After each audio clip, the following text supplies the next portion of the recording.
Yesu. Sagale ke sabab di video di tole bisu. Okko biya suma sabake ke sabadu. Atto sabake rakau. Hallelujah. Ulfadu gofta. Illeen sarratti diina keenya waan guddaa bulfaatu. Lafarratti diina keenya waan guddaa bulfaatu. Mandara keessatti biyya keessatti waan qabgootee bulfaatu. Masaati alaabatu namataaniya. Praise hallelujah. Yesus goftara. Yesus goftara. Waaqayyo diina keenya qabgoneera. Diinonni ijoollee waaqayyo ta'u jedhaniiru. Waaqayyo diina Israa'el qabgoneera.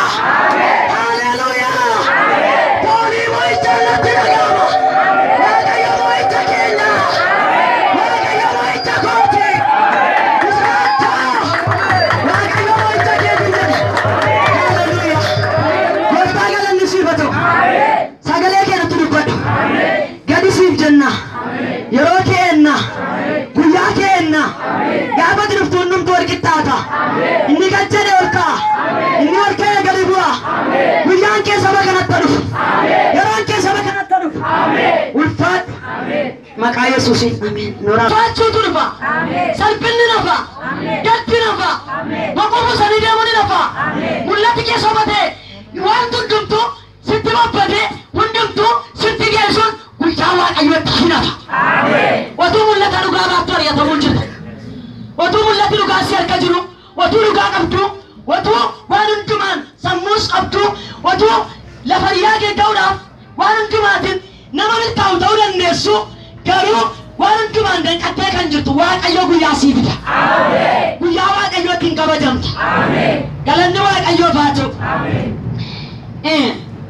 namni guya wak ayo egu, tokopa namni guya wak ayo egu, nama kagu isa wak ayo galef, lama famo. Nama doksan waaqayyo hubate sadafa nama jaalalli waaqayyo itti nama jaalala waaqayyotti qabamee jiraatu arfaffa nama waaqayyoof adda ba'ee jiraatu namni guyyaa waaqayyo eegu watuu waaqayyoon waa'een waaqayyoo isaaf hin galin watuu waa'ee waaqayyoo hin hubatin watuu waaqayyootti qabamee hin jiraatin guyyaa waaqayyoo eeguu hin danda'u namni guyyaa waaqayyoo eegu nama doksan waaqayyo galeefidha nama kakun waaqayyo isaa galeedha nama dubbiin waaqayyo isaa galeedha yoo dubbiin waaqayyo sii gale guyyaa waaqayyo eegi kabajamuun sitti dhufa ameen haleluyaa abboota amantii keenyaa yoo ilaalle guyyaa waaqayyo eegan Daani'eel ala jaallatamee mootummaa irratti ol ba'ee tureera otoo marcuma mootummaa qabatee kutaa biyya mootummaa keessatti ajaja baasaa ta'etu jiraatu guyyaa tokko salphinni itti dhufteetti salphinni nama waaqayyootti yoo dhufe ulfina fidaame salphinni gaarraa salphina miti ulfina ameen innatti salphina wayyoo haalli an keessa jiru eenyurraa dhaladhe eessaan dhufe zariin koo maali eessammoon jira hojiin hojjedhu kun kan kooti ga'ee kooti wayyoo kun naaf salphina kan jettu waaqayyo salphina kee ulfinatti fida ulfinatti kee daran jedhe Daani'eel faayyoo fudhannee ilaalle maal godhan beektu watuma kutaa mana mootummaa keessaa iddoo olaanaa qabatanii jiranii boollatti gad darbatamuun dhufe darbatamuun jiraatu jaallatamuun jiraatu jibbamuun jiraatu wali qabamuun darbu gari qabamuun isa dhufu harka biyya lafaa keessaa haalli si gadaa jiraatu yeroon si gadaa jiraatu dhaabannooti guyyaa waaqayyoo eegi wal ba'uun kee nafu isa si nyaatu fira sii ta'a mi harka walii keessanii qabaati inni nama nyaatu fira sii ta'a dhaame inni biyya nyaatu fira sii ta'a dhaame beelli biyya fide siin garuu beelli si fide galaa jiran jedhe saba Israa'el lafoon irratti galaa baasii waaqayyo siifis galaa qaba waaqayyo macaafa Daani'eel raajichaa boqonnaa 10 lakkoofsa 10 hanga 13 namni macaafa qulqulluu qabatanii irtaan nu dubbisuu dandeessu kutaa sana irratti ijoolleen waaqayyoo nama akkamii akka ta'an dursi Daani'eel nama akkamii akka ta'e Daani'eel waaqayyoo irraa dhaga'uudhaaf waaqayyoo irraa hubachuudhaaf dura waaqayyootti gad of deebisu isaa argina mee waaqayyoo irratti gad of deebisedhaame waaqayyoo irratti gaf jedhiidhaame mee cal jedhii waaqayyoon dhaggeeffadhuudhaame yeroo hundumaa raajisitti yaadamu duwwaan eeginati yeroo hundumaa dinqii namni hojjetu duwwaan ilaalinati كراكو دينكينا تو كراكو وانكينا للبم كراكو ببيلوا تشو بياجو إذا بيانجو بربادا نفس هدوبت واقعيو جريتي واقعيو رادكي واقعيو سمت دوبتا آمين مي حوانا فرامه حوانا أني كارا فرامه أني كارا واقعيو كرسيلا جراسي نمبسو نمي ما جابا كنا دوتو كوريغت ندوبسا يون نمي أرغت جرتي غرونا ندوبسا ما جابا داني الراجي جابا كنا بدان لكور سبراني كاسي ندوبسا كنا جل كناس أركيدوكو ولا كبه أني ولا تا أركان لفا كبته جلبة كوجين أكن جلبة فدوغري إني أركان نكبسي سني ياداني إلنا ما قد جالة تمام أما أني غرقت وانا إرقمي في دبيسا أني ست دبتو يادان كبي إتوجتوجي والكجالي آبت نانجري يرو إني دبي خنا أنا تدبته إمو أني ولا تا والكجالي نان آبت كنو كنا بوته إني ياداني إل الصلاة guyyaati kana hubachuu irraa waaqayyo irratti gadi of deemsuu kee irraa yaada kee keesse sanaa kaase sanaa jalqabee dubbiin kee dhaga'ameera kanaaf ani waa'ee dubbii keetii fi nan dhufe ergamaan guddichi inni mootummaa Faaresii fi dhaabbatu bultii 21 fi anaan mormuudhaaf in dhaabate kana irratti Mikaa'el ergamoota gurguddoota warra duraa keessa inni tokko nagargaaruudhaaf in dhufe anis mootota Faares biratti isa nan dhiise mul'aticha guyyoota si'achi dhufuufi jira waan ilaaluufi guyyaa gara booddeetti saba keetti waan dhufuuf jiru si hubachiisuudhaaf nan dhufe jedhee ameen ameen waaqayyo dhufaa jira ameen ituuti jilbeenfattee waaqayyoon dhufa ameen waa'ee barootaa si hubachiisa waaqayyo ameen waa'ee dhalootaa si hubachiisa waaqayyo ameen ati nama eegin amma nama eenyootu waaqayyoon enne sooromnee hin dandeenye milkoomnes hin dandeenye hafuuraanis dhugaadha waaqayyo ija kee namarraa siifaa kaasu kaasi ija kee namarraa kaasi ija kee namarraa mul'ata kee gooftaarra kaadhu namni gooftaachin adeemu namni gooftaachin tarkaanfisaa kaayyoo isaa godhatu ejjannoo isaa gooftaachin namni godhatu hin milkaa namni waaqayyoon duwwaa eegu namni waaqayyoon duwwaarra ija isaa kaate bara isaatiif mul'ata isaatiif kaayyoo isaa hundumaatiif milkaa'ina qaba waa'een barootaan rakkisuudha ameen sii baasa waaqayyo gargara isa biyya jalaa wal makate isa biyya jalaa wal dhuge isa biyya jalaa haamaraa'e isa calaluun abbaa biyya lafaa rakkise siin si rakkisu ameen inni rakkisuudha ameen dubbiin barootaan arga jira ameen Daani'eeliin waaqayyo akkanatti hin jedhe guyyaati waan hundumaa narraa hubachuuf jettee gad of deebifte fuula koo irratti gadi jettee jalqabee ani dubbii kee dhageera waaqayyo dubbii koo dhageera ameen yaa nama waaqayyo irratti gad jettee guyyaa waaqayyo hedduu yaa nama waaqayyo irratti gad jettee haala si liqimse hundumaaf haala si jibuu dide hundumaaf haala hudhee si qabe hundumaaf guyyaa waaqayyo hedduu guyyaan waaqayyo sitti dhufaa jira waaqayyo iyya kee dhageera waaqayyo iyya koo dhageera ameen iyyaati waaqayyo dhageera ameen isatti gungumaa jettu waaqayyo dhageera sirraa darbata waaqayyo narraa garagalcha ameen har'a awwaalli koon diigama ameen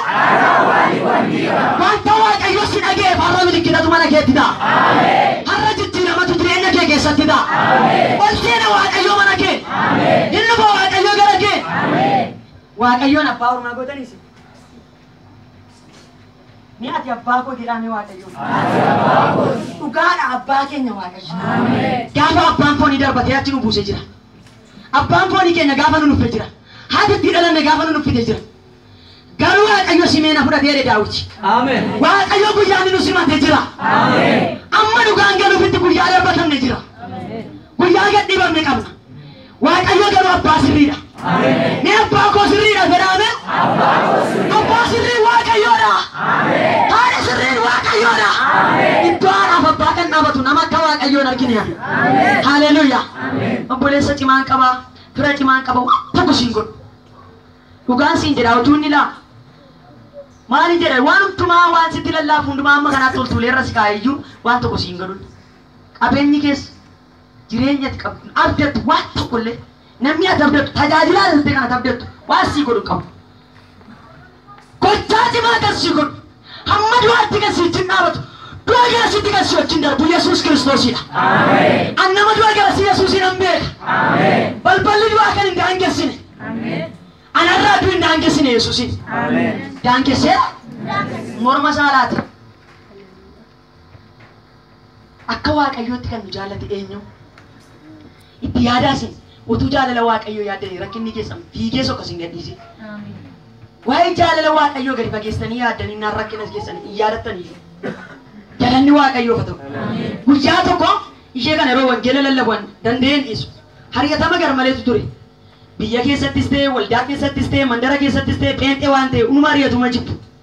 Dhagaan dhaanis ajjeesuu barbaadu. Lafa dawoo argannaan abbaan si arge dheema si ajjeesuu barbaada. Sabuna namatti kenni buna dhuganii illee miti. Guyyaa tokko amma guyyaa sadii jechuudha. Isa watuu bishaaniin minaan hin qammasiin guyyaa sadii oolanii bulan. Yesuus Kiristoos gooftaa. Sooma guyyaa tokko yuun dhabanan. Rakkina ulfaataa keessatti akkanaan jette guyyaa tokko namni tokko akkan hariyata morgiteetti akkan lola morgiteetti dhugaafan deemammoodha. Otuun si dee'oo kan ajjeesaa jette. Amma iyyuu ajjeesuun salphaadha siitiin jedhe. Yesuus Kiristoos gooftaa. Ishee rakkina malee anaaf rakkina miti waan sin dhibu. Dhugaadha guyyaa sana jechuudha. Bishaanis akkuma nama biraan nyaattee dhuga malee beela natti fakkaatu. Maaliif beektu ayyaanni Waaqayyoo sirra jiraannaani beela argitu. Hariyatama namni sii jibbu, rakkina namni sii jibbu, maqaa malee namni sii jibbu si bulfina ta'a. Sitti dhaga'amu kumaatama ergamoota naannoo keetti argita. Bokkaa gadi roobu keessa buleeran. Dhugaan isiniin jira. Waaqayyo garuu bara dabarsa. Waaqayyo bara dabarsa dhaame.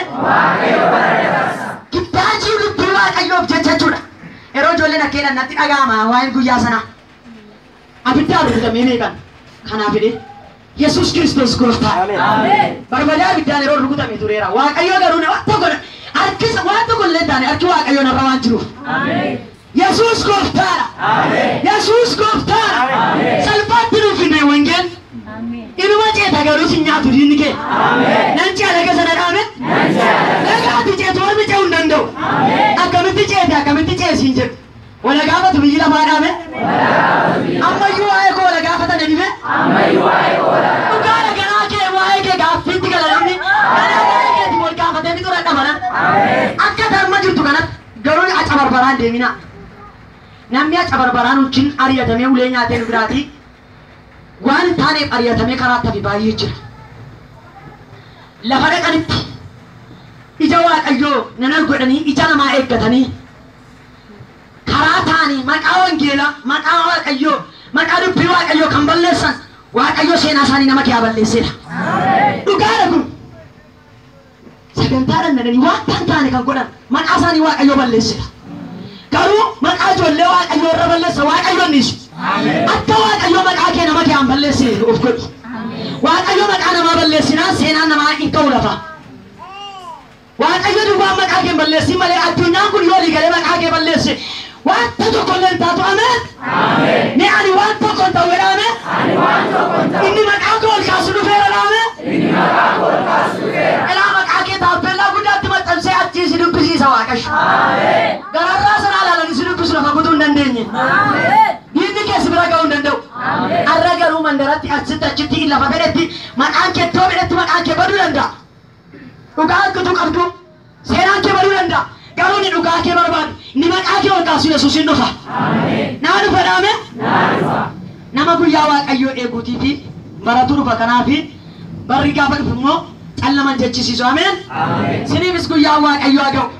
Daani'eel guyyaa Waaqayyoo eeggatee mul'ata Waaqayyoo harkaa fudhatee warra isa mormuuf warra isa rakkisu irratti warra biyya rakkisu warra dhaloota rakkisu warra waldaa kiristaanaa rakkisu warra wangeelli laganchee hin jiru warra sabni mootummaa Waaqayyootti hin galin jiru daanqaa dubbii Waaqayyoo warra ta'an irratti mul'ata cimaa fudhatee yommuu inni ba'u ganaa isa barootaas waan achi deemaalu yommuu inni itti argee ba'u argina.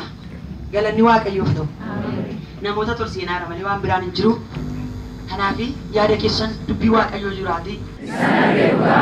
Jaallateetti Waaqayyoo dhugaa si baasisa. Guyyaa tokko dhugaa ba'uun kennamu. Nama guyyaa Waaqayyoo eeguun bara dhufa waan ta'eef guyyaa tokko aannan utuu isheen kabajamtu argina. Macaafa Saamu'eel isa dura boqonnaa 2 lakkoofsa tokkorra isa jiru. Namni macaafa qulqulluu qabdan dubbisuu dandeessu. Aannan rakkina guddaa qabdi garuu guyyaa Waaqayyoo eetti kan nama gammachiisu. Rakkina ulfaataa keessa teesseetu guyyaa Waaqayyoo eetti. Akka bara sanaatti dhala dhabuun maqaa Israa'el keessaa nama maqaa badeedha jechuudha. Maqaan ishee kun hin jijjiiramne, seenaan ishee kun hin jijjiiramne. Yeroo biyyaa dhabaluu jedhamee waamamu isheen Haannaa maqaa salphinaa.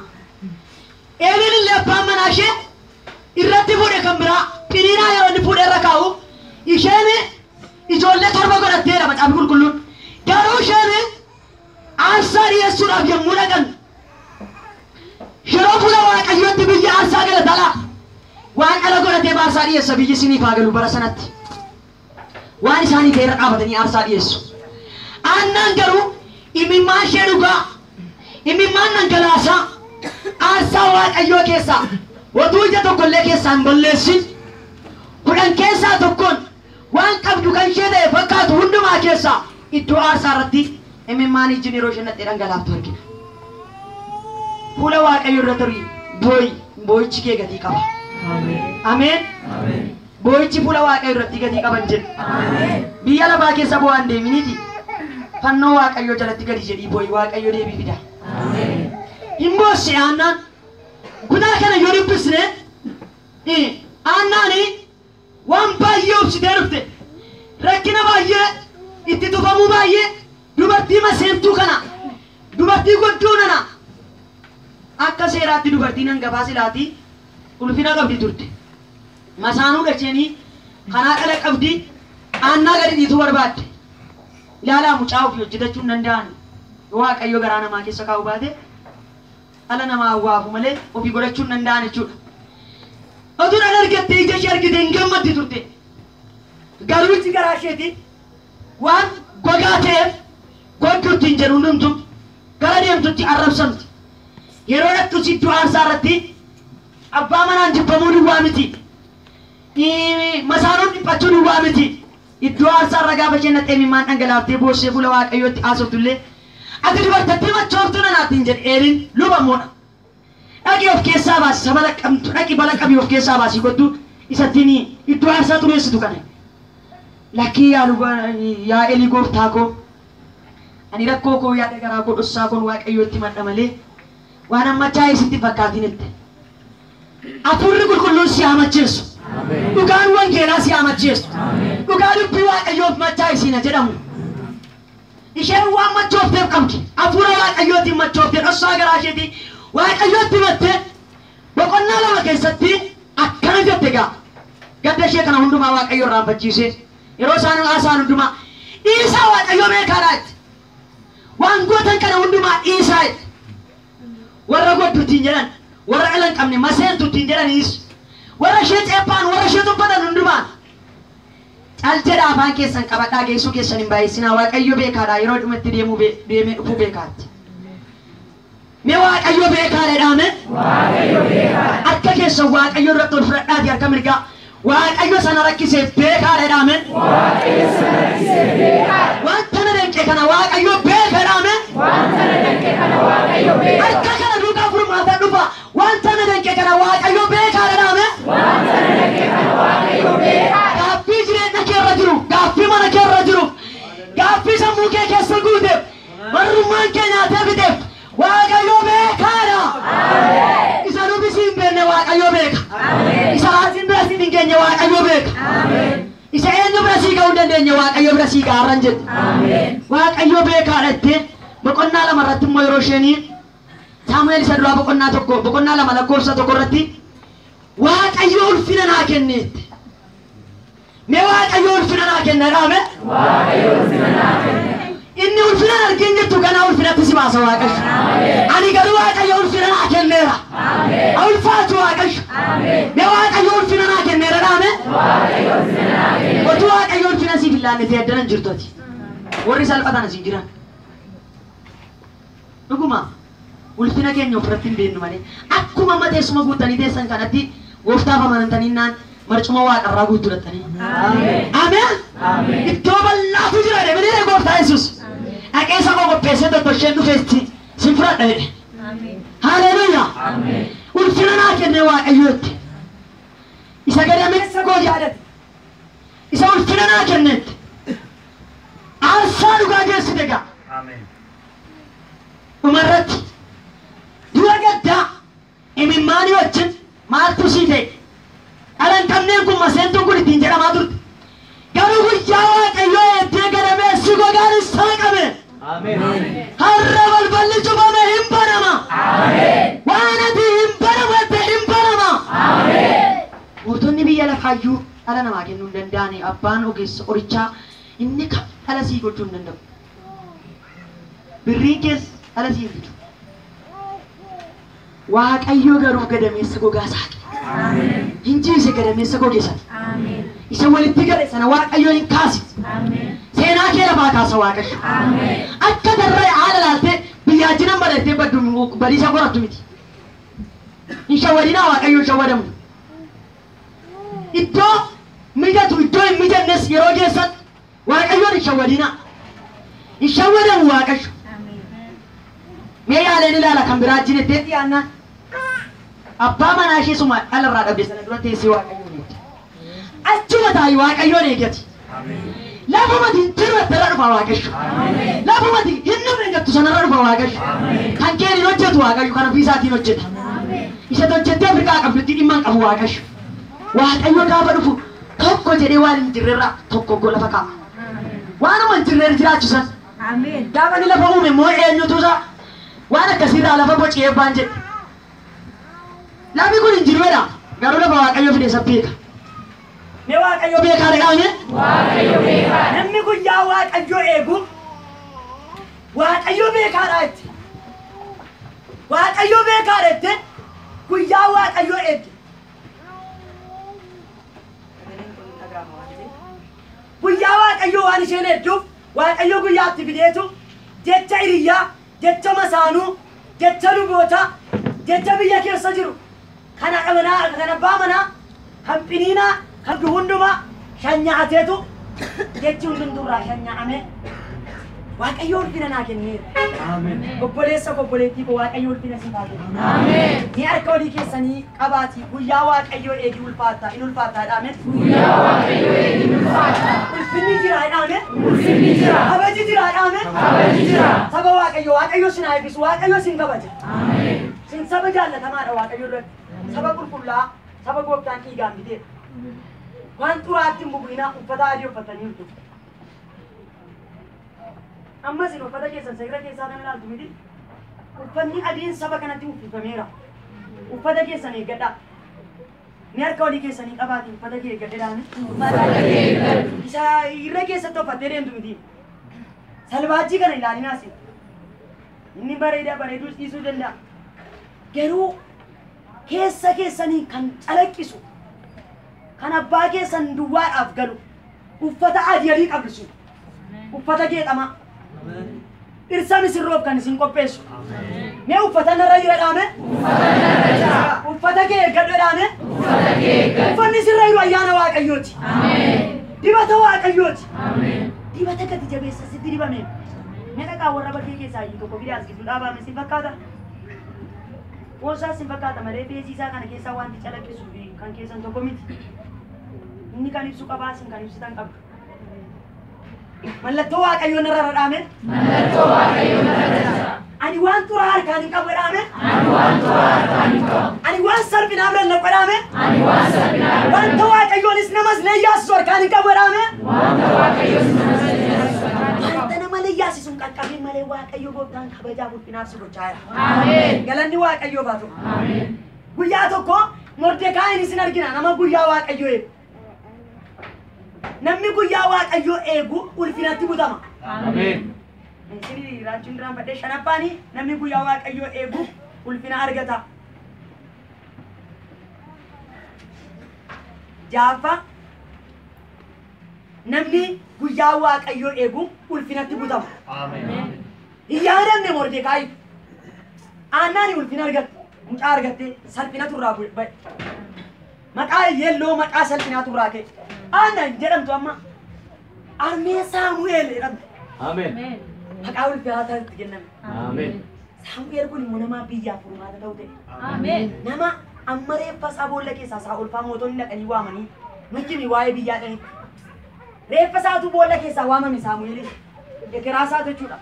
Erga du'e jechuudha.